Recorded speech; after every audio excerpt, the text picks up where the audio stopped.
नमस्कार, मैं हूं दानिश अता खान और आपको देख रहे हैं बीएनसी न्यूज़ का विशेष कार्यक्रम जनता कह रही है। और इस वक्त हम मौजूद हैं नेपा नगर विधानसभा क्षेत्र के अंदर। जनता के तमाम मुद्दे जान रहे हैं हम और अपेक्षाएं क्या है आने वाले जनप्रतिनिधियों से, युवाओं को, जनता को। आज युवाओं से हम जानने वाले हैं। आप मेरे पीछे देख रहे होंगे युवा हमारे साथ में मौजूद है। युवाओं की भी कई ऐसी समस्याएं रहती है, क्या कुछ इनको अपेक्षा है आने वाले सरकार से, जनप्रतिनिधियों से, हम जानने की कोशिश करेंगे। आपने देखा होगा तमाम सरकारें दावा तो करती है कि हमारी सरकार बन जाएगी तो युवाओं का इतना विकास कर देंगे, लेकिन कुल मिलाकर आपने देखा होगा कि युवाओं के हित के अंदर कुछ भी नहीं होता है। वैसे सरकार दावा कर देती है स्किल इंडिया योजना मुख्यमंत्री शिवराज सिंह चौहान की योजना है, लेकिन पिछले 18 सालों के अंदर शिवराज सिंह चौहान ने जो है 2500 योजना लागू की है, लेकिन 2500 योजनाओं में से कितनी योजना धरातल पर काम कर रही है ये आप जान रहे होंगे। बहरहाल हम युवाओं से बात करते हैं। क्या नाम है आपका? साक्षी। साक्षी जी का नेपा में रहते हैं आप? नहीं, हम सिवल रहते हैं। अच्छा, सिवल रहते हैं। नेपा नगर विधानसभा में आता है ना? हाँ। तो क्या काई से आते हैं आप? सर बस से आते में से तो, और रोड इतना ख़राब हो गया हमारे यहाँ कि आपको क्या ही बताना। बहुत दिन पर दिन एक्सीडेंट हो रहे हैं। अच्छा। एक्सीडेंट होते हैं और रोड एक तो गिट्टियाँ डल जाती है, फिर गारा पानी में भी बहुत प्रॉब्लम होती है, तो आने में कम से कम आधा घंटा लग जाता है हम लोगों को। जी। और आते आते यहाँ से फिर बस स्टैंड उतरते हैं अम्बेडकर चौराहे, फिर वहाँ से यहाँ तक पैदल आना पड़ता है। पैदल आना पड़ता है? हाँ। देखिए, बस स्टैंड से इस वक्त जब मैं वहाँ से यहाँ आया तो मैं तो खैर बाइक से था, लेकिन मुझे आने के अंदर ही यहाँ पे 10 मिनट लग गए। तो आप समझ रहे हो पहाड़ी सेक्शन है पूरा ये। और वैसे नेपा नगर विधानसभा अपने जानवर जो है यहाँ पर मौजूद है उससे भी जानी जाती है। अधिकतर आप तस्वीरें देखते होंगे कि तेंदुआ, चीता, कई तरह के जानवर जो है इस एरिया में दिखाई देते हैं। उसकी वजह है कि पूरा ट्राइबल एरिया है, हरियाली यहाँ पर मौजूद है। ऐसे के अंदर ये एरिया से निकल के जो है बच्चे आते हैं। इन्होंने बताया बस स्टैंड से यहाँ पर आप पैदल चल के आते हैं। जी। तो क्या फिर किसी जनप्रतिनिधि से आपने शिकायत नहीं की थी इससे? सर शिकायत तो बहुत होती है, लेकिन आज तक कोई किसी ने कार्रवाई नहीं की उसके ऊपर। हमारे यहाँ का रोड 2 साल हो गए बंद पड़ा हुआ है, लेकिन अभी तक उसके ऊपर किसी ने कार्रवाई नहीं की, या फिर बनाना चालू हुआ, आधा बना है, और उसके बाद 1-1.5 साल हो गया बंद पड़ गया, बनाया नहीं। अभी तक इन्हें बनाया ही नहीं है? नहीं सर। फिर जो ब्रिज चालू है, ऐसे कोई फ़ायदा नहीं हुआ आपको? ब्रिज तो सर ब्रिज इधर ही चालू है, लेकिन ब्रिज के आगे हमारा रास्ता है ना, उसके आगे भी तो प्रॉब्लम होती है। अच्छा, तो फिर आगे जो गांव जाने का रास्ता है वहाँ पे आपको पूरा रोड खराब पड़ा है उधर? पूरा खराब है। तो क्या उम्मीद क्या है फिर आने वाले विधायक से आपको? हम यही उम्मीद करते हैं कि वो हमारा रोड बना दे, और हो सके तो फिर सिवल नहीं, आगे तक के बहुत सारे बच्चे आते हैं, वहाँ से लेकर कॉलेज तक हमको स्कूल की बस की सुविधाएं मिल जाए तो अच्छा होगा। अच्छा, हम यही एक्सपेक्टेशन रखते हैं आने वाले जनप्रतिनिधि से। जी। देखिए, युवा अपनी समस्या रख रहे हैं। वैसे छात्राएं हैं और लड़कियां होती है, उन्होंने देश के अंदर काफ़ी तेज़ी से जो है ग्रोथ की है। और हमारे साथ में और कुछ छात्र हैं। क्या नाम है आपका? प्रियंका सोनवने। हाँ, कहाँ रहते हैं आप? हैदरपुर। तो हैदरपुर से यहाँ तक आने का कैसा सफ़र रहता है? बस से आते हैं सर, 17 किलोमीटर की दूरी पर है हमारा गाँव। अच्छा, 17 किलोमीटर से आते हैं यहाँ पर। तो बस स्टैंड तक की आती होगी फिर? हाँ, ये मतलब जो दीदी ने बताया वैसे ही हम बस से आते हैं, और फिर वही अम्बेडकर चौराहे से पैदल यहाँ तक आते हैं सर। यहाँ तक पैदल आते हैं? Yes sir. तो कोई दिक्कत रास्ते में आने जाने में? हाँ सर, क्योंकि ये सिवल के आगे तो और उससे भी ज़्यादा ख़राब है। सिवल तक तो भी मतलब ठीक है, पर सिवल के आगे तो और ज़्यादा इतना ख़राब है कि कभी कभी मतलब बस ऐसा लगता है कि आड़ी ना हो जाए। अच्छा। और मतलब 1 या 2 ही बस है सर, और उसमें फिर स्कूल के बच्चे, कॉलेज के बच्चे, तो कभी कभी तो इतनी भीड़ होती है कि पैर रखने के लिए जगह नहीं होती है। आधे लड़के तो गेट में ही खड़े रहते हैं सर, तो मतलब कभी ना कभी खतरा लगा ही रहता है कि कभी कोई गिर जाए या कुछ हो जाए। अच्छा, मतलब टेंशन बना हुआ रहता है। हाँ सर, बहुत दिक्कत होती है। और मतलब ऐसा कि मतलब बहुत सारी भीड़ हो जाती है, तो फिर बच्चे भी क्या करेंगे, और बहुत दिक्कत होती है सर आने जाने में। तो क्या उम्मीद क्या है फिर आने वाले विधायक से आपको? हम तो यही उम्मीद रखते हैं कि भाई रोड अच्छे हो जाए, और 1-2 बस अगर ज़्यादा उपलब्ध हो, जैसे कि सिर्फ स्कूल के बच्चे जिसमें हो, उससे क्या है कि बच्चों को आने जाने में सावधानी होगी। जैसे अब हम कॉलेज के बच्चे, हम तो बड़े हैं, पर जैसे स्कूल के बच्चे हैं जिसमें कोई छोटा है, कोई समझदार नहीं होता है, कोई बच्चे, तो उनके लिए बस अवेलेबल हो तो ज़्यादा अच्छा है। और मतलब ऐसे कि नेपाल में ज़्यादातर कोचिंग इंस्टीट्यूट वगैरह भी नहीं है, तो ज़्यादातर बच्चों को बाहर जाना ही पड़ता है पढ़ाई के लिए। तो कोचिंग इंस्टीट्यूट की भी आप मांग करना चाहेंगे? हाँ, हम ये चाहते हैं कि भाई मतलब जैसे हमारी नेपा सिटी बहुत बड़ी है, तो हमारे नेपा सिटी में कोचिंग इंस्टीट्यूट हो या ऐसे कुछ साधन हो जिसमें जो प्राइवेट कर रहे कॉलेज बच्चे उनके लिए भी कोई सुविधाएं हो, मतलब वो भी पढ़ सके, उनको बाहर जैसे खंडवा बुरहानपुर इतनी दूर ना जाना पड़े। चलिए, तो देख रहे हैं आप। हाँ, वैसे नेपा नगर जो एरिया है सबसे ज़्यादा शिक्षित यहाँ पे लोग माने जाते हैं। और मैं आपको एक चीज़ और बता दूँ, नेपा नगर विधानसभा एक ऐसी विधानसभा है कि यहाँ से जिस पार्टी का भी जो है विधायक बनकर जाता है उसकी निश्चित ही जो है यहाँ पर इतिहास बना हुआ है कि मध्य प्रदेश में उसकी सरकार बनना तय होती है। हम और कुछ छात्राओं से बात करने की कोशिश करेंगे। क्या नाम है आपका? अंजलि। कहाँ रहते हैं? नेपा नगर यहीं से। अच्छा, लोकल यहीं पे ही रहते हैं। तो फिर तो आप तो बाइक से आ जाते होगे? नहीं, पैदल आते हैं। अच्छा, पैदल ही आ जाते हैं। तो घर वाले छोड़ते नहीं लाके? नहीं, मतलब सब पापा काम पर चले जाते हैं, भाई भी। तो फिर पैदल ही आ जाते हैं? पैदल ही आते हैं अकेले। क्या कर रहे हैं अभी हम यहाँ पर? BSc second year final year में। फाइनल ईयर कर रहे हैं। तो क्या बनने का सपना है फिर? टीचर बनना है। हाँ, वैसे BSc करे तो फिर टीचर ही बनेंगे, लेकिन कोई समस्या है आपकी? है, मतलब स्कॉलरशिप में प्रॉब्लम होती है। क्या प्रॉब्लम आ रही? मिल नहीं रही स्कॉलरशिप?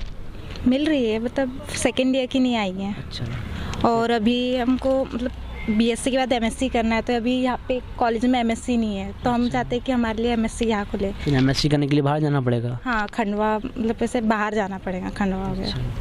तो हम चाहते हैं कि हमारे लिए यहाँ MSc अवेलेबल हो जाए आगे के लिए। अच्छा, कॉलेज की पढ़ाई कैसी है? अच्छी है, सर अच्छी वगैरह है? टीचर्स वगैरह सब अच्छे पढ़ाते हैं। क्या नाम बताया था? अंजलि। अंजलि। युवाओं की समस्या अनेक है और ऐसे के अंदर हम लोग युवाओं के बीच में ही मौजूद हैं। युवा अपनी समस्या बता रहे हैं और भी कुछ हमारे साथ में छात्राएं मौजूद हैं नेपा नगर की। हम इन्हीं से जानना चाहेंगे कि क्या कुछ जो है इनकी समस्या है और क्या कुछ ये कह रहे हैं। आने वाले विधायक, आने वाली सरकार से इनको क्या कुछ उम्मीद है। क्या नाम है आपका? नैना। जी, नैना। अच्छा, नैना। तो क्या लग रहा है फिर इस बार अपने क्या चीज़ को देखकर आप अपना वोट करने वाले हैं? सर, हम सोच रहे हैं कि यहाँ पे क्या बोलते कॉलेज में MBA खुल जाए। अच्छा, MBA हो जाए, इसी को देख के वोट करेंगे? नो सर, वो भी। और फिर क्या बोलते हैं बाहर जैसे मतलब गर्ल्स सुरक्षित नहीं घूम सकती है। सुरक्षित नहीं घूम सकती है? No sir. तो ऐसी घटना हुई आपके साथ में? ऐसी? नो सर, हुई तो नहीं है, पर एनी टाइम लगा रहता है कि भाई को अपने को कैसे नज़र से देख रहा है, कोई कैसे नज़र से देख रहा है। अच्छा। मतलब इतना सुरक्षित नहीं घूम सकती है। सुरक्षित नहीं घूम सकते आप? तो ये जो सरकार बोलते हैं कि महिलाएं सुरक्षित, घर वालों का भी ऐसा कहना रहता है कि बाहर गर्ल्स जाती है, मतलब उनकी वो ये रहती है सोच कि भाई घर बाहर जाएगी तो कैसे रहेगी, क्या रहेगी। अच्छा, मिडिल क्लास फैमिली की ये प्रॉब्लम रहती है सर। तो फिर जो ये सरकार कहती है कि लड़कियां महिलाएं सुरक्षित है, इनका क्या फिर? सर, वो बोलती है पर ऐसा नहीं होता है। अच्छा, ऐसा है नहीं है ना, धरातल पर कुछ भी नहीं ऐसा? नो सर, होगा पर ऐसा हर जगह नहीं रहता है। अच्छा, हर जगह नहीं है। हाँ, ये बात भी देखी सही है। नेपा नगर विधानसभा ग्रामीण एरिया है, शहर है वैसे तो, लेकिन ग्रामीण यहाँ पे ट्राइबल है, आदिवासी समाज यहाँ पे ज़्यादा है। तो ऐसे में देख रहे हैं सरकार बड़े बड़े दावे करती है, महिलाएं सुरक्षित है, बालिकाएं सुरक्षित है, लेकिन जैसे कि इस छात्रा ने हमें बताया है कि क्या कुछ जितनी हकीकत ज़मीन पर है, वैसे जो पेरेंट्स होती हैं उनकी भी एक मेंटेलिटी बनी होती है कि लड़कियाँ बाहर जाएगी तो उनके साथ में क्या हो सकता है। और भी हम छात्रा से बात करें। क्या नाम है आपका? तेजस्वरी। जी, तो कहाँ रहते, कहाँ पर आप? सर, नेपा नगर संजय नगर में ही रहती हूँ मैं। अच्छा। यस। तो कोई समस्या है आपकी ऐसी कोई? नो सर, आज मेरी एक फ्रेंड ने बताया कि जैसे महिला बाहर सुरक्षित नहीं रह सकती है, वैसा तो महिला सशक्तिकरण बहुत है सर, यहाँ तो ठीक ही है नेपा नगर में, परंतु जब एक लड़की अगर किसी बाहर सिटी में जाती है तो घर वालों को चिंता रहती है कि आज मेरी लड़की बाहर सिटी में गई है, वो सुरक्षित है या नहीं है। ऐसा घर वालों को डर रहता है कि वो मतलब गई तो अकेली है लेकिन वो सुरक्षित है भी है नहीं है, या बाहर भेजना सही है या नहीं है। ये तो टेंशन घर वालों की बात का है सर। अच्छा, तो इन्हें कुल मिला के घर वालों का टेंशन है, लेकिन लड़कियां वाकई में सुरक्षित है कि नहीं? सर, सुरक्षित तो है क्योंकि आज महिला भी बहुत कुछ ताकतवर बन गई है सर। और जैसे बाहर बड़ी बड़ी सिटियों में देखा जाए सर तो सुरक्षित महिला जैसे अभी हम कहीं बाहर सिटी में गए तो फिर अगर कोई भी लड़का हो या कोई भी जेंट्स हो, एक लड़की को अगर गलत नज़र से देख रहा है सर, तो मतलब लड़की अगर अकेली हो वो तो खुद डर जाती है, वो कोई कदम नहीं उठा पाती है। लेकिन हम यह चाहते हैं सर कि अगर सरकार ने एक ऐसी लाइफलाइन, मतलब एक ऐसी लाइन बना दी है कि महिला भी कुछ कदम उठा सके, लेकिन मतलब आधे से ज़्यादा महिला या लड़कियों को उसका नॉलेज नहीं है कि अगर उसके साथ में गलत हो रहा है तो वो उस टाइम पे क्या करे। तो कुल मिला के आपका कहना है कि ऐसा कोई इंस्टीट्यूट होना चाहिए जहाँ पे सिर्फ महिला सशक्तिकरण, महिला सुरक्षा की बात कही जाए, ऐसा? Yes sir. हाँ, देखिए वैसे बालिका का सुझाव काफ़ी अच्छा है। अधिकतर सरकार ऐसी ऐसी योजनाएं चला रही है जिसके बारे में जनता को कुछ भी नहीं पता है। कुछ योजनाएं तो ऐसी हैं कि जिसके बारे में हम लोगों को भी पता नहीं है, लेकिन जिस तरीके से ये बात कही जा रही है कि बालिकाओं की सुरक्षा की सरकार बात करती है, वैसे तुरंत कार्रवाई भी हो जाती है, लेकिन जब बाहर पढ़ाई के लिए जाना पड़ता हो उस समय जो माँ बाप के दिल पर बीतती, ख़ास तौर से एक लड़की के माँ बाप को, तो ये आप खुद भी जान रहे हैं। वैसे नेपाल के अंदर इस वक्त हम मौजूद हैं, बात कर रहे हैं, बालिकाओं के बीच में हैं। हम इन्हीं से जान लेते हैं, क्या नाम है आपका? सर भूमिका चौक से। अच्छा, तो घबरा रहे हैं आप मेरे से बात करते हैं? No sir, no sir. तो क्या रहते हैं? अंधारवाड़ी में रहते हैं, तो यहाँ से नेपाल से 7 किलोमीटर दूर है सर हमारा गांव। Sir yes sir. सर ऐसे बहुत ज़्यादा दूर तो नहीं है, पर सर समस्या ये है कि कोई ऑटो का साधन भी नहीं है, कोई बस का साधन भी नहीं है। और सर कॉलेज के स्टूडेंट देखा जाए तो इस कॉलेज से लगभग 2 या 3 स्टूडेंट हो गए हमारे गांव में, तो ये बहुत बड़ी समस्या हो जाती है। कोई अगर आप प्राइवेट ऑटो से भी आना चाहो तो ऑटो वाला 3 पर्सन के लिए तो लेके नहीं जाता, तो सर वो भी मतलब फैमिली वालों के लिए थोड़ा सा फाइनेंशियली थोड़ी सी प्रॉब्लम हो जाती है। तो सर ऑटो का प्रॉब्लम है, ऑटो हो नहीं पाता है। फिर सर फैमिली वालों को काम से थोड़ा सा टाइम निकाल के किसी ना किसी को छोड़ने आना पड़ता है, तो थोड़ी ज़्यादा ही प्रॉब्लम हो जाती है। यानी ऑटो भी नहीं आता, ना ही ऐसी कोई बस की सुविधा है? कोई सुविधा नहीं है सर। और पैदल भी आ नहीं सकते, काफ़ी दूर है? काफ़ी दूर है सर, और सुनसान इलाका है तो पैदल भी इतना संभव नहीं हो पाता है। या सोचे साइकिल के थ्रू तो पूरा सुनसान है, और पेरेंट्स भी घबराते हैं फिर इतने दूर साइकिल के थ्रू भेजने में। लेकिन पढ़ाई करना ही मजबूरी है, ज़रूरी है इसलिए। चलिए, वैसे आज जो भी जनप्रतिनिधि सुन रहा है इस बालिका की बात पे ज़रूर ध्यान दें, क्योंकि देश के अंदर आपने देखा होगा बालिकाएं काफ़ी ग्रोथ कर रही है, और क्या कुछ इन्होंने अपनी जो समस्या बताई आप देख रहे हैं। आपका क्या नाम है? मोहिनी चौधरी। कहाँ, नेपाल में रहते हैं? हाँ, नेपाल में, शिवाजी नगर में। मैं बीकॉम सेकेंड ईयर कंप्यूटर की छात्रा हूँ। जैसे कि आप सब जानते होंगे, बीकॉम कंप्यूटर में मतलब ऐसे भी कई सारे कोर्सेज होते हैं जिनकी कोचिंग करना होती है, जैसे CA वगैरह हो गए, उसकी प्रिपरेशन के लिए भी। पर नेपाल नगर जैसी सिटी में ऐसे कोई इंस्टीट्यूट नहीं है जो इन सब की प्रिपरेशन करवा सके। तो मुझे ऐसा लगता है कि जो नॉर्मल, बाकी सब तो ठीक है कि अभी हमारे महिला सशक्तिकरण के लिए बहुत सारे सरकार ने निकाली है कि महिलाओं को कैसे सशक्त किया जाए, पर जो नॉर्मल मिडिल क्लास फैमिली की बात है, ये बात तो ठीक है, वो तो हो जाती है सेफ्टी, बट उनकी जो फाइनेंशियल कंडीशन होती है वो इस चीज़ को सपोर्ट नहीं कर पाती, एक हद तक सपोर्ट नहीं कर पाती कि किस तरीके से वो अपनी जो लड़की है या अपने जो भी बच्चे हैं उन्हें बाहर इंदौर, भोपाल जैसे सिटीज़ में भेज के इतनी प्रिपरेशन करा पाए वहाँ पे। तो इसलिए मैं कुछ कहना चाहूँगी कि सरकार ऐसी कोई लाए, मतलब अभी सरकार ने बीच में लाई भी थी, जिन बच्चों के 70 से ज़्यादा परसेंटेज आए थे उन्हें 25,000 रुपये दिए थे, मुझे भी मिले थे। तो मैं बस वही जैसे अभी निकाली थी वैसे ही सरकार ऐसी कोई नीति निकाले कि जिससे आगे वाली ग्रेजुएशन के बाद जो होती है पोस्ट ग्रेजुएशन या फिर कोचिंग्स, उसमें अपनी कोई न्यू नीति लगाकर हमें सपोर्ट कर सके, ताकि हमारी जो पढ़ाई आगे की हम पूरी कर सकें। आगे पूरी कर सके, कोई कुल मिला के दिक्कत नहीं है आपको बस, लेकिन जो समस्या ये जो आगे की है वो उसमें सरकार ने ध्यान देना चाहिए, ऐसा? हाँ। चलिए, तो आने वाले विधायक से इन्हें यही उम्मीद है कि जो भी इनकी समस्या है उनके ऊपर ये लोग खरे उतर पाए। अब हम आखिरी सवाल छात्राओं से भी जानना चाहेंगे, हम इनसे जानना चाहेंगे अपने विधायक जो सुमित्रा काजदेकर थी यहाँ पर, ठीक है, 10 में से कितने नंबर देना चाहेगा उनको? सर काम तो उन्होंने किया है, तो आंकड़ा 10 में से कितने नंबर देंगे? सर ऐसा हम कुछ नहीं बता सकते, पर अच्छा काम किया हमने। एक होगा ना कि 2, 5, 10, 9 कितने नंबर देने? 10 दे दीजिए, ये आपकी इच्छा है, क्योंकि आपने अपनी समस्या बताई कि हमें रास्ते में गाँव भी है, रोड ख़राब है। सर ऐसा मुझे कंफर्म नहीं हो रहा, मैं क्या बताऊँ, आपसे पूछ सकती हूँ। अच्छा, कितने नंबर दोगा? Sir 6 to 7। 6 to 7। आप कितने देंगे? नहीं सर। अच्छा, देने के नहीं, आज कितनी 5 नंबर। यस सर, 5 ही देंगे, क्योंकि सर सुमित्रा कासडेकर जी है ना, हमारे रोड से मतलब घर के पास से बहुत बार गुजरी। हमने उनको बहुत बार समस्या बताई कि जैसे हमारे घर के सामने रोड बहुत डैमेज हो चुका है, तो वहाँ पर सर मतलब जब ये बरसात होती है ना तो बहुत एक्सीडेंट हुए। अच्छा। बहुत सौ को चोट भी पहुंची, तो हमने उनको बहुत बार रोक के बोला भी कि ये रोड का थोड़ा सा करवाओ, तो उन्होंने कुछ भी एक्शन नहीं लिया। हाँ बोलते हैं और कभी कभी तो गाड़ी नहीं रोकते। अच्छा। मेरे बड़े पापा और हमने तो ऐसे रास्ते में खड़े हो गए थे कि भाई रोको, हमको कुछ बोलना है, तो उन्होंने गाड़ी नहीं रोकी, निकल गई। हाँ निकल गए। इन्हें 5 नंबर दे गया। बिल्कुल 5 नंबर। 6 7 देखिए ये छात्रा थी काफ़ी, वैसे इन्हें जर्नलिज्म करना चाहिए।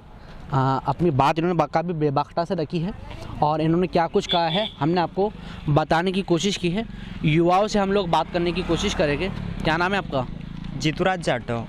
कहाँ रहते हैं? घमनपुर रहता हूँ सर मैं। ये नेपाल में आता है? जी सर, घमनपुर यहाँ से सर 25 किलोमीटर की दूरी पर है। अच्छा, तो ये इधर खकनार साइड पड़ता है फिर? नावरा साइड पड़ता है सर ये। अच्छा, नावरा साइड। जी तो क्या कुछ समस्या है आपकी? जी सर। क्या है? सर नावरा से मेरा गांव 3 किलोमीटर पड़ता है सर, वहाँ पर आज भी कच्ची सड़क है सर। अच्छा। तो क्यों ना उस सड़क को पक्की बनाई जाए। और सर मुझे बस में आना पड़ता है, तो मुझे वहाँ पर से आना, घर से जब निकलता हूँ सर मैं 7 बजे निकलता हूँ, तो यहाँ पर आते आते सर मुझे 9:30 बज जाते हैं। लगभग मुझे 2 से ढाई घंटे लग जाते हैं सर यहाँ पर आते आते। और यहाँ से जाते टाइम भी मुझे बस की व्यवस्था टाइम पर न मिल पाती। सर सरकार ऐसी क्यों ना ऐसी व्यवस्था बनाई जा सके कि दूर के बच्चों के लिए बस की व्यवस्था की जा सके। तो इन्हें पैदल या फिर बाइक से आना पड़ता होगा आपको? सर घर से पैदल आता हूँ सर नावरा तक। अच्छा, नावरा। ये तो नावरा से और आपका घर कितने किलोमीटर की दूरी में? 3 किलोमीटर की दूरी पर है सर। फिर वहाँ से बस के अंदर आते हैं? जी सर। अच्छा, तो बस का किराया कितना लगता है? बस का सर आने का 30 रुपये लेते हैं और जाने का भी 30 रुपये लेते हैं सर, रेगुलर वालों के लिए। अगर वैसे आए तो सर आम नागरिक के लिए 40 रुपये चार्ज है सर। जिन्हें जो रेगुलर वाले हैं उनसे कम लिया जाता है, 10 रुपये कम? 10 रुपये कम लिया जाता है सर। तो यही है कि जो आपको कॉलेज तक के आने में जो सुविधा है वो मिल जाए ऐसी। जी सर। आपका क्या नाम है? सर राहुल पटेल। कहाँ, नेपाल में रहते हैं? नहीं सर, डवाली कला से हो सर। अच्छा। तो कितने किलोमीटर यहाँ से नेपाल से वो? 12 किलोमीटर है सर। तो आते कैसे, बाइक से कि पैदल? बस से आता हूँ सर। बस से आते हैं? यस। तो क्या किराया बस का? सर बस का किराया एक दिन का 50 रुपये लगता है सर। 50 रुपये? जी।